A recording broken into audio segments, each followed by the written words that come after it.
పట్టణంలోని స్థానిక పటేల్ చౌరస్తా వద్ద సిఐటియు ఆధ్వర్యంలో ఆశా వర్కర్ల ఉద్యోగుల సమస్యలు పరిష్కరించాలని కోరుతూ ఆందోళన ధర్నా చేపట్టారు. సిఐటియు జిల్లా అధ్యక్షురాలు ఇందూరు సులోచన, ఆశా జిల్లా అధ్యక్షురాలు కందుకూరు లత, ఆశా నాయకురాలు మమత మాట్లాడుతూ కాంగ్రెస్ పార్టీ అధికారంకి వస్తే ఆశా వర్కర్ల ఉద్యోగుల సమస్యలు పరిష్కరిస్తామని చెప్పి ఇప్పటి వరకు నెరవేర్చలేదని, సమాన పనికి సమాన వేతనం ఇవ్వాలని, ఆశా వర్కర్ల ఉద్యోగులకు ఫిక్స్ వేతనం 18,000 రూపాయలు ఇస్తామని చెప్పిన కాంగ్రెస్ ప్రభుత్వం అది అమలు చేయలేదని, ఉద్యోగ భద్రత కల్పించాలని ఈ సందర్భంగా వారు డిమాండ్ చేశారు.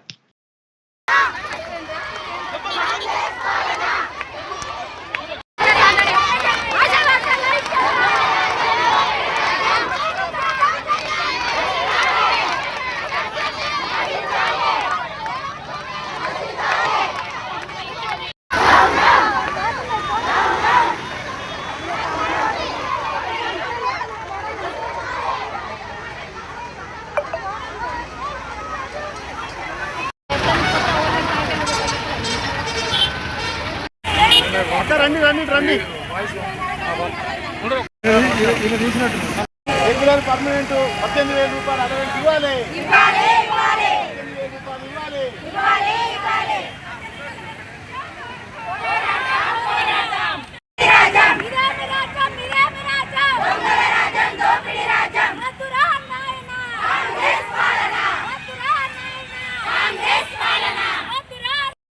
భాగంగా జగిత్యాల జిల్లా కేంద్రంలో కొత్త బస్టాండ్ చౌరస్తాలో ఆశా వర్కర్లు అందరూ కూడా మొన్న 28వ తారీఖున వాళ్ళకు చలో హైదరాబాదు స్టేట్ పిలుపు ఉన్నది. ఆ పిలుపులో వెళ్తే ఇక్కడ ఏ జిల్లా కా జిల్లా మండలాల్లో గ్రామాలకు వెళ్ళి అర్ధరాత్రం చూడకుండా మహిళలను పోలీసులు అరెస్ట్ చేయడం జరిగింది.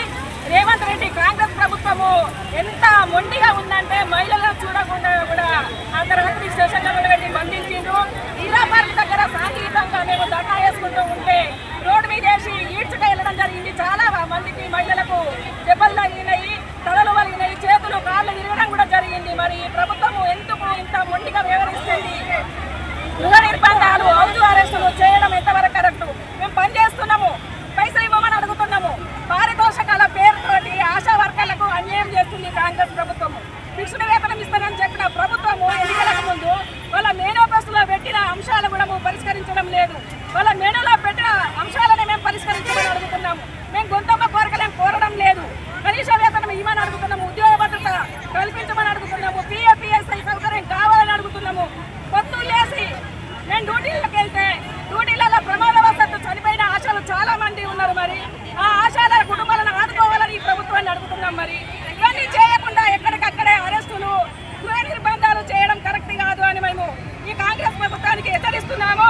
రాబోయే కాలంలో ఇలాంటి నిలుపుదలు చేయకుండా ఉంటే మేము నిరాహార దీక్షలు చేయడానికి సిద్ధంగా అవుతున్నామని ప్రభుత్వానికి మేము మరోసారి హెచ్చరిస్తున్నాము.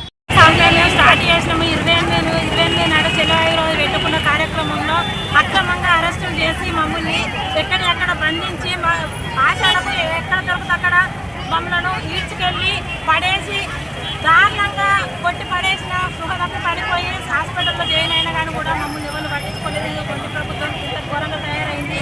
మేము ఇంతకుముందు కూడా రాబోయే కాలంలో కూడా వర్షాకాలాలు ఉన్నాయి. ఆ వర్షాకాలంలో కూడా మేము నిరాహార దీక్ష బట్టి మేము పనులు బంద్ చేసి మేము కొట్లాడతాము. ఈ అసెంబ్లీలో గట్ట మీరు మా గురించి చర్చించకపోతే మాత్రము మేము ఎక్కడి దాకైనా తెగించుకొని మేము అసెంబ్లీ ముట్టడి దాకా మేము చేరుకుంటాము. మీరు ఇంకా కూడా మొండితనం చేస్తే మేము అంతకు ఇంకా మొండితనం తెగించుకుంటామని ఆ ప్రభుత్వానికి హెచ్చరిక చేస్తున్నాను. మా రాష్ట్ర పిలుపు మేరకు మేము నిర్ణయించుకున్నాము. 16-17వ తారీఖు నాడు కలెక్టర్ ఆఫీసుల ముందు ధర్నా చేయడం జరిగింది. అట్లాగనే 28 తారీఖు చలో హైదరాబాద్ ప్రోగ్రాం పెట్టుకున్నాము. హైదరాబాద్ ప్రోగ్రాం పెట్టుకున్నామని మేము పోలీసు వాళ్ళతోని మేము పర్మిషన్ తీసుకున్నాము. పర్మిషన్ తీసుకున్నది ఇచ్చినట్టే ఇచ్చి రద్దు చేసిండ్రు.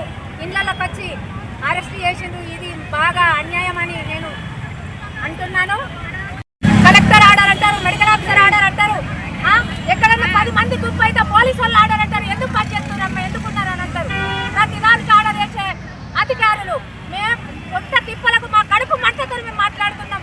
గత ప్రభుత్వము ఫిక్స్డ్ వేతనం 18,000 చేస్తాయి.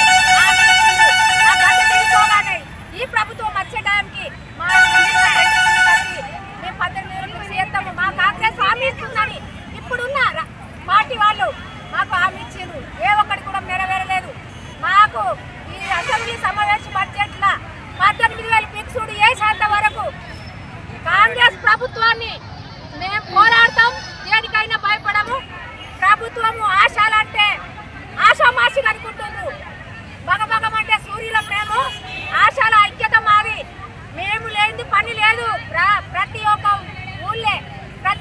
ఇల్లు ప్రతి ఒక్క మనిషి ప్రతి ఒక్కళ్ళకు సేవలు అందిస్తున్నాము.